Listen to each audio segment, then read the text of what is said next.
You will hear two students, Jacinta and Lewis, discussing a holiday they are planning in Queenstown, a tourist center in New Zealand popular with young people.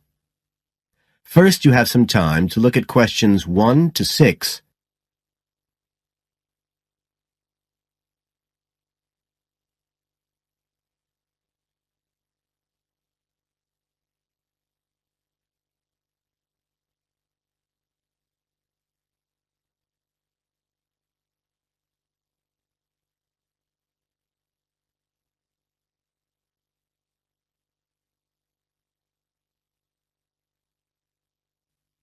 Now we shall begin.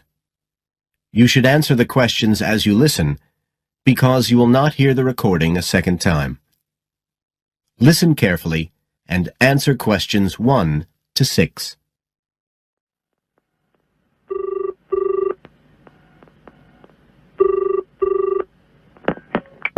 Hi, Lewis. It's Jacinta here. Oh, hi, Jacinta. I was just going to call you. I was thinking we ought to do something about accommodation for our trip to Queenstown. Yeah, actually, that's just why I rang you. I've been looking on the internet. There was one place that looked okay called Traveller's Lodge, but when I checked availability for January, when we're planning to go, I found it was fully booked. Right.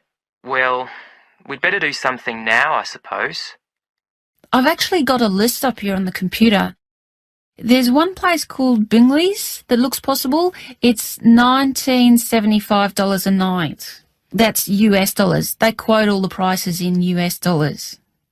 So that's about 26 or 27 New Zealand dollars. That's okay. That'll be in a dormitory, is it? Yeah, they say 8-bed dorms, and the hostel's right in the town centre, and they've got a cafe. They have theme nights every weekend, whatever that means. Oh, you know, like certain sorts of food and music. And people might wear special clothes like that Egyptian evening we went to last year. Oh, okay. What else? They've got a sun deck area, and then all the usual things, internet access and so on. Sounds good. Was there anywhere else? Yeah, a couple more places. There's one called Chalet Lodge, which is just 18 US dollars. That's for a bed in a 12-bed dorm. They do single and family rooms as well. It looks as if it's a bit out of town. Says it's got an alpine setting, a quiet alpine setting. What do you think? Not sure. Oh, but actually it's not far out at all. It says 10 minutes walk from town, so... Oh, and it says it's children-friendly. I'm not so sure about that. What about the third place? That's called Globetrotters. Let's see. They do private rooms or 5-bed dorms for $18.50. It's in the centre, just by the lake, and that includes breakfast. Didn't the other two? I don't think so. They didn't mention it, so probably not. Oh, and it says something about a free skydive. Wow. Don't know if I'm all that keen on jumping out of aeroplanes. Oh, actually, what it says is you can win a chance to do a skydive. They give one away every day to one of the guests. Well, if I win it, you can do it. Anyway, do they have room? Yeah, I checked the availability. Shall I go ahead and book there then? Fine. You now have some time to look at questions 7 to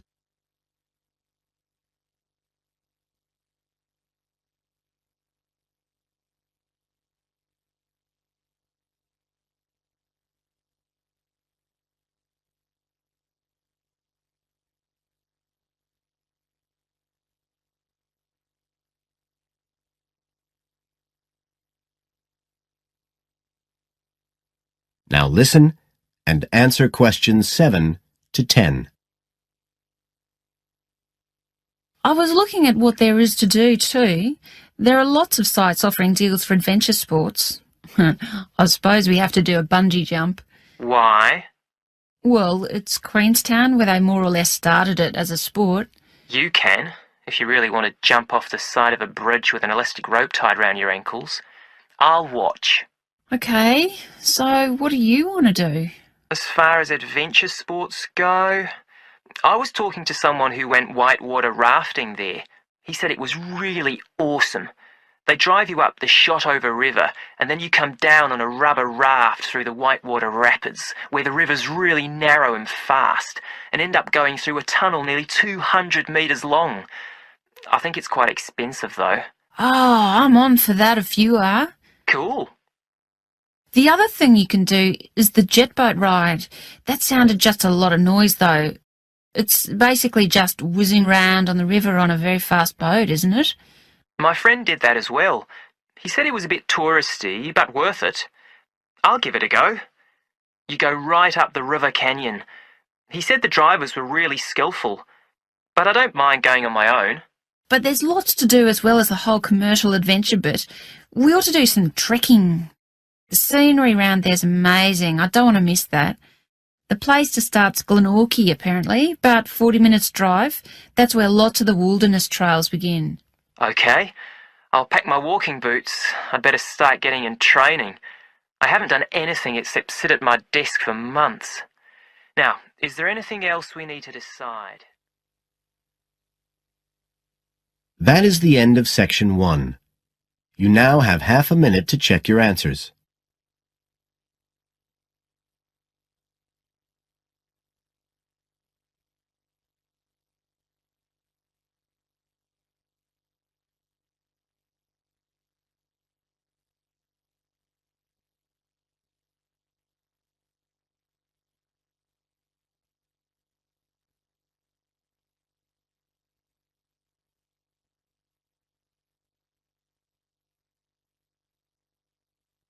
Now turn to Section 2. Section 2. You will hear a local radio program about cycling courses in London. First, you have some time to look at questions 11 to 14.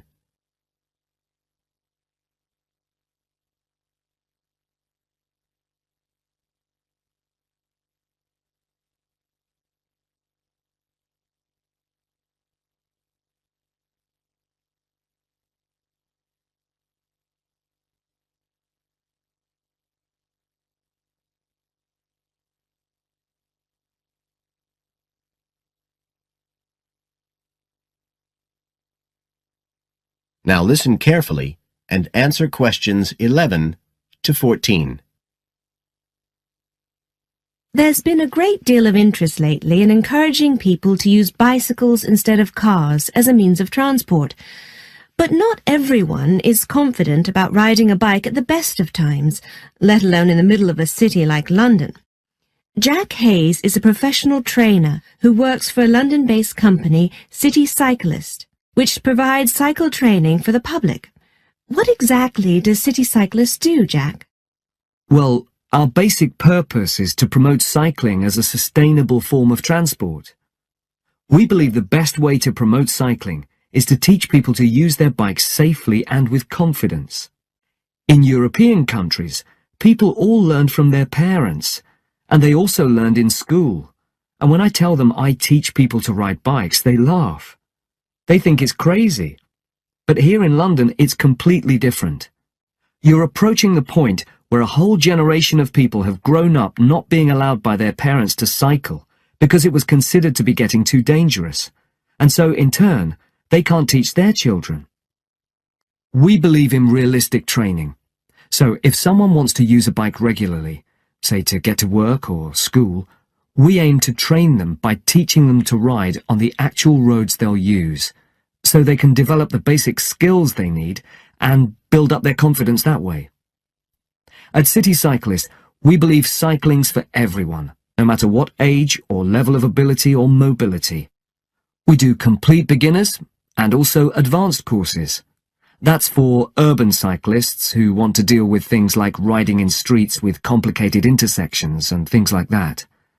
We don't promote the use of personal protective equipment for cyclists, and we endorse the policy of the European Cyclists Federation that parents should be allowed to make an informed choice as to whether or not their child wears a helmet. We believe the key to safe cycling is assertiveness, taking your place on the road. This has to be instilled right from the beginning. Assertive road positioning and behaviour is the key to safe cycling in congested urban environments. Some people are surprised that we don't promote the segregation of cyclists from motorised traffic, but we don't think that's practical in all urban environments. Instead, we teach people to use as much road space as they need to travel safely and effectively. You now have some time to look at questions 15 to 20.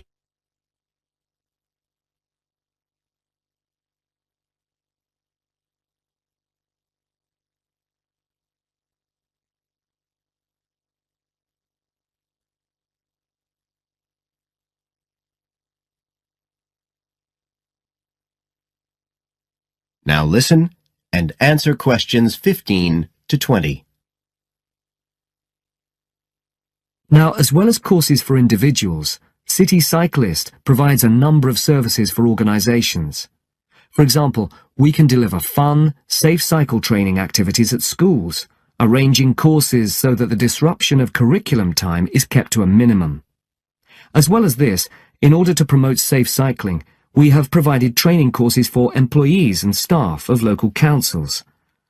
And we are also increasingly looking at developing training courses in companies in order to help employers work towards green transport plans by helping to increase the number of staff cycling to work. Right, so that's a brief summary of what we do. If any listeners would like to find out more about the organisation, you can have a look at our website. That's City Cyclist. C-I-T-I cyclist.co.uk. And in order to book lessons, you can either phone us on 020 7562 4028 or do it online. There's an application form on our website, and you can just download that and send it in. We charge £27.50 per hour for one-to-one lessons, plus £6 for each extra person. So you're looking at just £39.50 for a family of 3, say. If you've never been on a bike in your life before, we reckon we can get you riding in 1 hour, and for most people a course of road training usually takes 3 hours. But whether you're a parent or a child, an individual or an institution, we'll be happy to discuss your special needs and make a programme just for you. That is the end of Section 2. You now have half a minute to check your answers.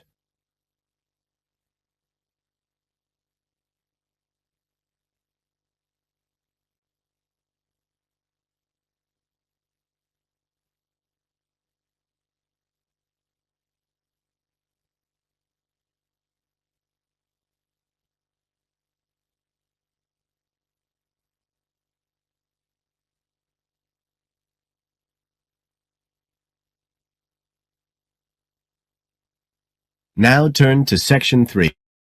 Section 3. You will hear two students, Sharon and Zhao Li, talking to their tutor about a presentation they gave the previous week.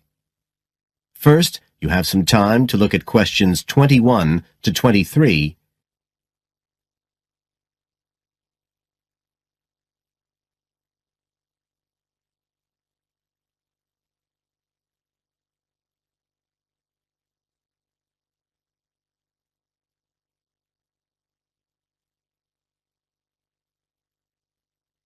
Now listen carefully and answer questions 21 to 23.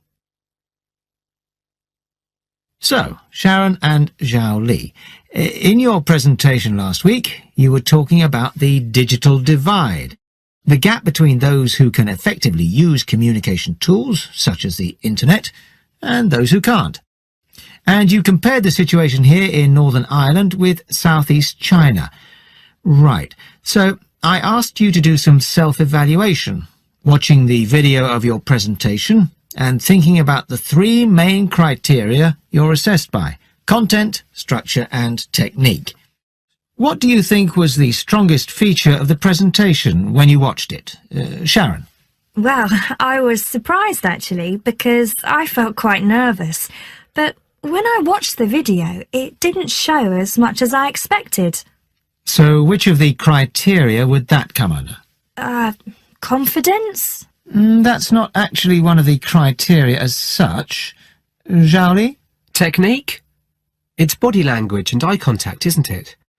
Well, I didn't think I looked all that confident, but I think that our technique was generally good, like the way we designed and used the PowerPoint slides. So, you both feel happiest about that side of the presentation? Okay, now on the negative side, what would you change if you could do it again? Well, at first I'd thought that the introduction was going to be the problem, but actually I think that was okay. We defined our terms and identified key issues. It was more towards the end. The conclusion wasn't too bad, but the problem was the questions. We hadn't really expected there'd be any, so we hadn't thought about them that much. Okay, anything else? Well, like Zhao Li says, I thought the conclusion was okay, but when I watched us on the video, I thought the section on solutions seemed rather weak. Can you think why? Well, we explained what people are doing about the digital divide in China and Northern Ireland, but I suppose we didn't really evaluate any of the projects or ideas. It was just a list, and that was what people were asking us about at the end mostly. You now have some time to look at questions 24 to 30.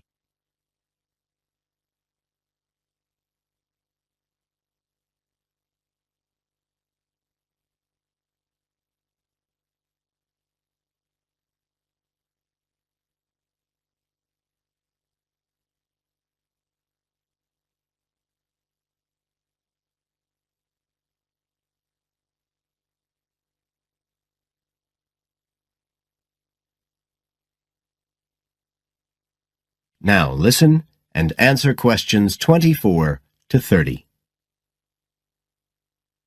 Okay, now I also asked you to get some peer evaluation from the other students. Yes, well, people said it was interesting, like the fact that in China the internet was used more for shopping than in Northern Ireland. They said sometimes it was a bit hard to understand because we were talking quite fast, but we didn't think so when we watched the video. No, it's a bit different though, because you know all this information already. If you're hearing it for the first time, you need more time to process it. That's why signposting the structure and organisation of the talk is important. That seemed okay. No one mentioned that as a problem. Some people said that we could have had more on the slides, like some of the other groups had nearly everything they said written up on the visuals as well. But other people said the slides were good. They had just the key points. Yes. And most people said we had quite good eye contact and body language. They all pointed out we'd overrun. They all said we were 5 minutes over. But we timed it afterwards on the video, and it was only 3 minutes. We were a bit unsure about the background reading at first, but I think we did as much as we could in the time. Anyway, no one commented on that under content. But one thing that did come out was that they liked the fact we'd done research on both Northern Ireland and China. Most other people had just based their research on one country. We managed to get quite a lot of data from the internet, although we had to do our own analysis, and we did our own surveys as well in both countries. So the class gave us best feedback for content, but it was all okay. Right. Well, that's quite similar to the feedback I'm giving you. I was very impressed by the amount of work you'd done and by your research methodology. So, actually, I'm giving you full marks for content. 5. The structure of the presentation was good, but not quite as good as the content. So, I gave that 4, and the same for technique. So, well done. Thank you. Now, the next stage is to write up your report. So, just a few pointers for you here. First of all, in your presentation, I think your ending was rather abrupt. You suddenly just stopped talking. It wasn't a big problem, but think about your closing sentences in your report. You want to round it off well. One thing I forgot to mention earlier was that I felt a very strong point was that after you'd given your results, you explained their limitations. The fact that we didn't have a very reliable sample in terms of age in China. Yes, that section. So don't forget to include that. And you had some excellent charts and diagrams, but maybe you could flesh out the literature review a bit. I can give you some ideas for that later on if you want. Okay, is there anything else you want to ask? No, thank you. Thanks. That is the end of section 3. You now have half a minute to check your answers.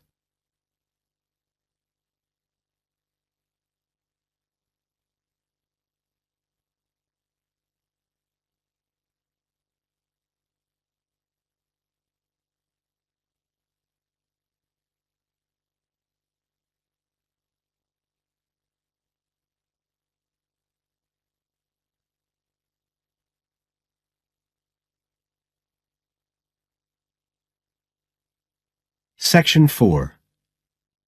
You will hear a student giving a presentation about some ways of dealing with the problems of urbanization and city growth. First, you have some time to look at questions 31 to 40.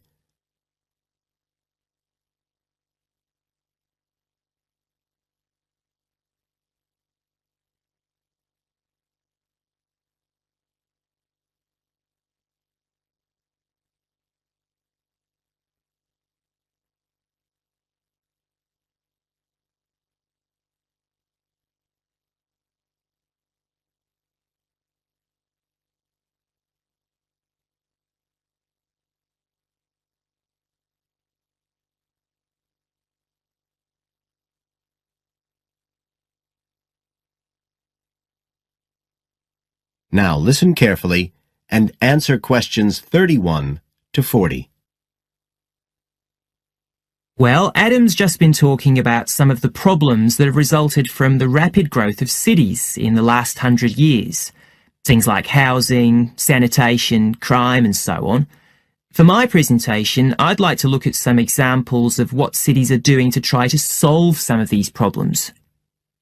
As part of its Healthy City program, the World Health Organization, the WHO, has come up with a set of criteria for a healthy city. The WHO says that, amongst other things, a healthy city must provide a clean environment which is also safe. It mustn't be dirty or dangerous for its inhabitants.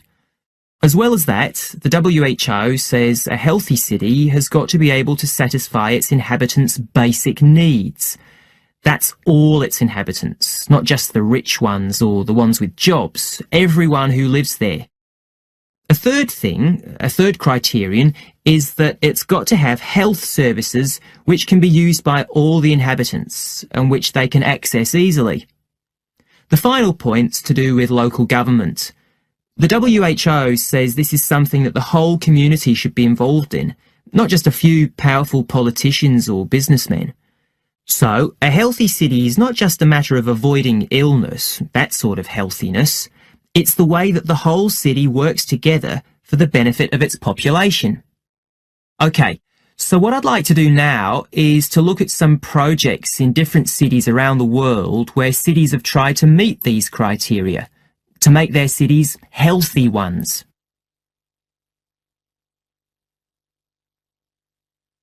Right. The first project I'm going to discuss took place in Sri Lanka, and this project was called the Community Contract System. Its aim was to improve the places where the poorest section of the population lived, the squatter settlements. Basically, the problem was lack of infrastructure, things like drains, paths, wells for water and so on. So, a program was set in place to construct this infrastructure. But what was different about it was that the residents did this, the people who actually lived there, not people from outside. And this meant that not only did the people end up with improved housing and infrastructure, but also, because they had contracts with the community, it improved their chances from an economic point of view. So that's the way the lives of people in one urban environment were improved. The next project I'd like to discuss took place in the capital city of Mali in West Africa. This project involved setting up a cooperative to try to solve the problems of sanitation in the old central quarters of the city.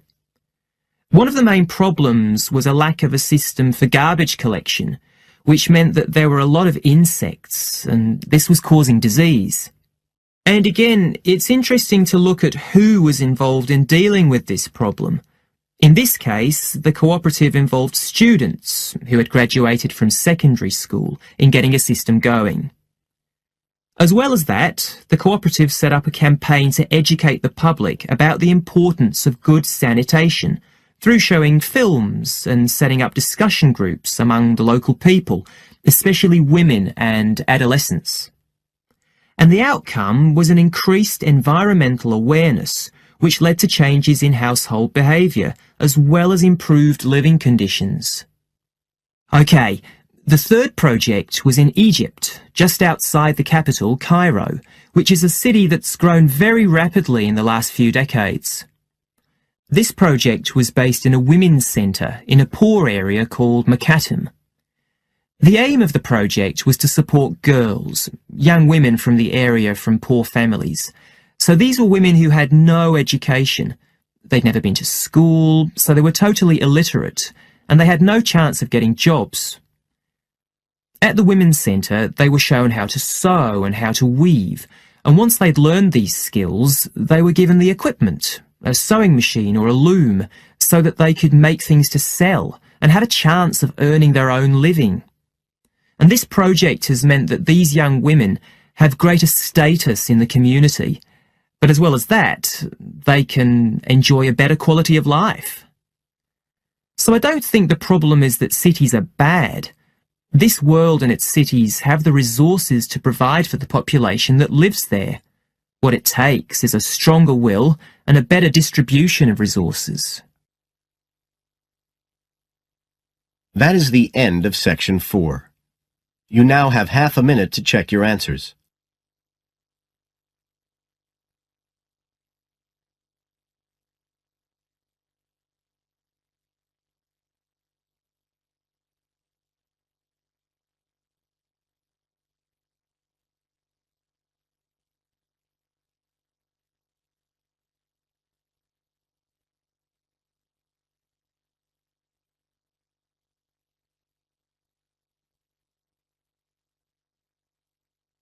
That is the end of the listening test. You now have 10 minutes